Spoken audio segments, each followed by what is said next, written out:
The experiences that I had had when I was younger and experiencing transcendental moments with psychedelics or drugs or whatever, any sort of activities at that point that have a shelf life, let's say, uh, always ended up with this sense of there's a unifying uh, beauty to the mosaic that is contingent on being present in an infinite uh, expanse of potential time or whatever. And from there, I was thinking, well, how do I reconnect with that?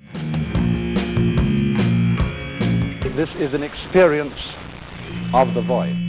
Mental illness is a also very nuanced conversation to be had because um, the indicators for all these different types of mental illness are also typically very cut and dry.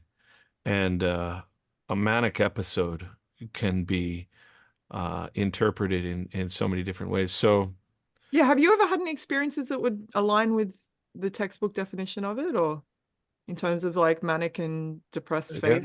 I was in a psychiatric institution for gosh, several months at least in the mid 90s because I was diagnosed as bipolar and I was put on antipsychotic medications and antidepressant medications and I was on that for 10 years, maybe more. And, I gained a bunch of weight and lost all my hair clearly. And then when we finally had kids and everybody was so predisposed with the kid, I went to a psychiatric doctor that was near me and I said, I want you to entertain a concept. And he said, hit me. And I said, I was diagnosed as bipolar, but that was after I'd never done any drugs. And then I had a lot of experiences that made me quote unquote famous for a little while. And I was kind of spoiled kid. And I had a lot of senses of like being entitled and being, the one in a way. And then after never having any experiences like alcohol or drugs or whatever, all of a sudden you start tripping. And the experiences that I had with mushrooms or psychedelics that are in hindsight and uh, exhaustively detailed as being part of a psychedelic experience is the awareness that your sense of self is inextricably linked to everything. But from the perspective I had, I went into a full-blown kind of like Christ complex slash manic episode and made a fucking fool of myself and ended up in a psychiatric institution and did all these interviews and wore all these stupid white clothes trying to pretend like I was, God or something. And the strength that I have had in my life now, I think is a direct result from having to stand up and say, "Oh, I'm sorry." I didn't recognize at the time that what was 7 checks on the 10 of a manic episode was also in line with unguided psychedelic experiences after Yep. all these other things. So I went to this doctor and I said, listen, I think that I've been misdiagnosed. And with your guidance, I would like to attempt coming off of these medications and see if you're right, if this is right. And he said, well, you'll come in every week. And if you display any signs of mania past the point of like Yeah. the detoxing of this, then we have to have your word that you'll accept this. And the reason why I say this so as articulately as I can here is just so anybody listening doesn't think, oh, well, maybe that's the same with me and I'll just come off my meds. It's like manic episodes, bipolar, schizophrenia, all these things are legitimate ailments that can destroy your life and those around you.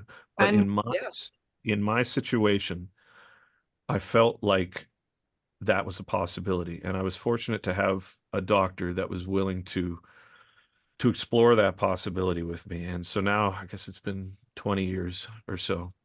that's so But cool. I guess yes, the answer to your question is yeah, I had I had a crash course Yeah. in what speaking of. Mania, yeah. People can tolerate depression. People cannot tolerate mania. That the line my favorite academic, Kay Redfield Jamison, who is bipolar, wrote an I've incredible read her book. book. You I've read read her it. book, Unquiet Mind? Yeah. Yeah, yeah. And she's like, depression is hard on you. Mania is hard on everyone else. Yeah, she had It's another book, yeah. something Walking with Fire, I think it Walking with was. Fire. Yeah, yeah, yeah. About creativity. Yeah. She wrote That's the one about I read. Robert Lowell and stuff. Lowell. I would also say though, it's like it is hard on other people. And what I think is, frankly, disrespectful to the people who care about you is knowing that you've got a diagnosis that's authentic and then thinking that it's acceptable to To not just take it. allow yourself to like not go through the things that you need to go through, because the people that suffer in the wake of it, like you just say, are the people that are like trying to pick up the pieces of somebody Oh who's man.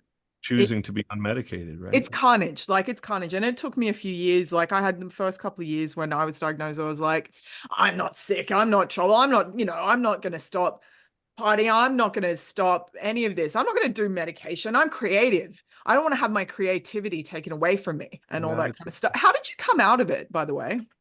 Was it just bald. the meds? Did they just knock you out of it, or Yeah, when the did the, you realize? the I will give 100% kudos to Zyprexa because it pulled me out of it. That's And awesome.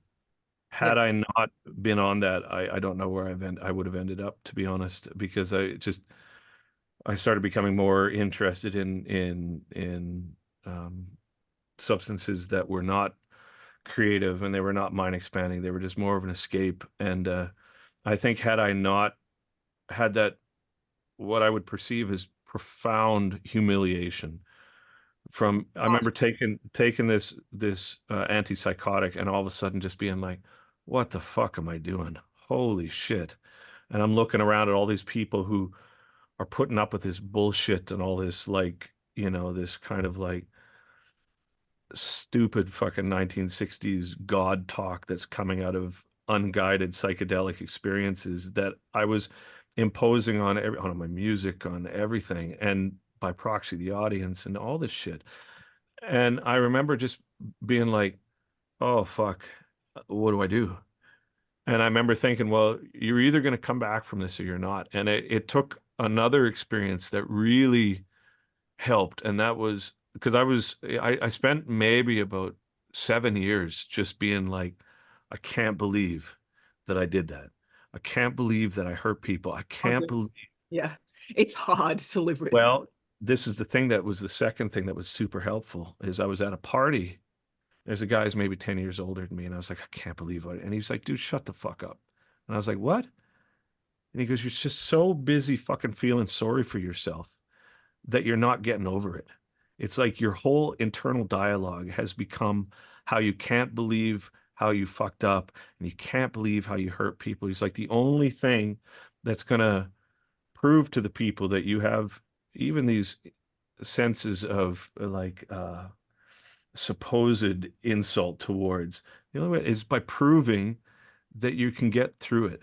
And if you can't, then you don't. And then just fucking get on with that. I mean, I think the thing that I needed at that moment was somebody to not feel like sorry for me. Yeah. I was doing so much of that myself, right? That, and then in face of that, all of a sudden, this whole new dialogue that I had created for myself about, "Oh, I can't believe I'm a victim of my own bullshit and whatever," all of a sudden got replaced by, if you want to do something in your life, then fucking do it. And if you don't, it's because you're not doing it. And it's nobody else's fault, man. Taking responsibility, being an adult. Maybe.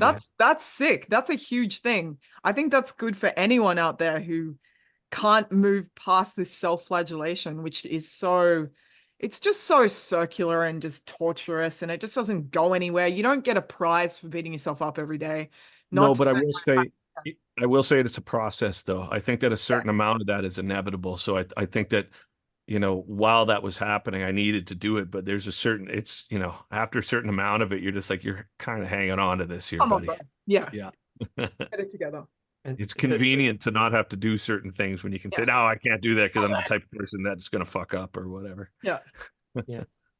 Dev, so you mentioned that it's been about 20 years since you've been off that medication. But before we got into the interview, you mentioned that you had been doing meditation every morning and evening for about a decade or so. Hmm. What's your relationship with that, and kind of the reason that you stuck with that for an extended period of time?